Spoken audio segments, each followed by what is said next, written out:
Let me introduce you to Fresno State Professor Randa Jarrar, who, after former First Lady Barbara Bush passed away, tweeted that she is happy the witch is dead. Yes, again, this is the professor who called Barbara Bush a witch. Let's take a look. Not even a few hours after Barbara Bush passed away on Tuesday, Fresno State Professor Randa Jarrar called her an amazing racist who raised a war criminal, and then said, PSA, either you are against these pieces of shit in their genocidal ways, or you're part of the problem. That's actually how simple this is. No, what's really simple, Randa, is that it's not a public service to shove your ad hominems and baseless demonization down people's throats. Jarrar continues, I'm happy the witch is dead. Can't wait for the rest of her family to fall to their demise the way 1.5 million Iraqis have. Bye. Now, professors have free speech, sure, but what about the freedom of students? The problem with comments like these is that you can bet Jarrar would punish, or has punished, students who say anything remotely pro-Bush. And if that's a microaggression, praising Trump would probably be, what, a macroaggression? The professor bragged, I work as a tenured professor. I make $100K a year doing that. I will never be fired. I will always have people wanting to hear what I have to say.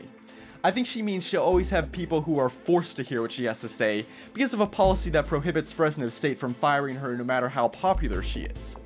Though, not necessarily. A Fresno State admin clarified that tenured professors still could be fired, but didn't elaborate on how. Anyway, after getting some feedback on her scholarly critique, the professor tweeted out what she claimed was her phone number, but was actually the number for a crisis hotline at another university.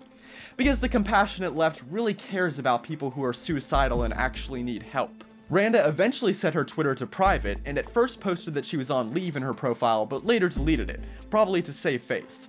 Now, this isn't the first time a Fresno State professor has gone a bit cuckoo for Cocoa Puffs on Twitter.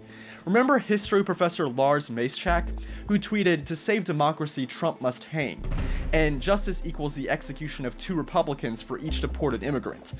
He got deported out of Fresno State for a bit, but eventually returned.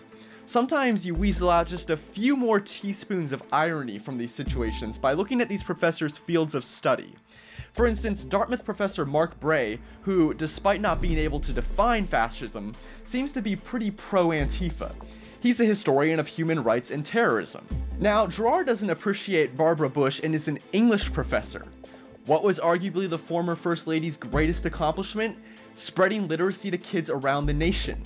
I know people often say this sarcastically, but won't somebody please think of the children? Because something tells me Jarrar isn't. For Campus Unmasked, I'm Rob Shimshock. If you like this video and support our mission, please make sure to comment and subscribe. If something happens on your campus and you'd like us to investigate, send us details using the form on campusunmasked.com.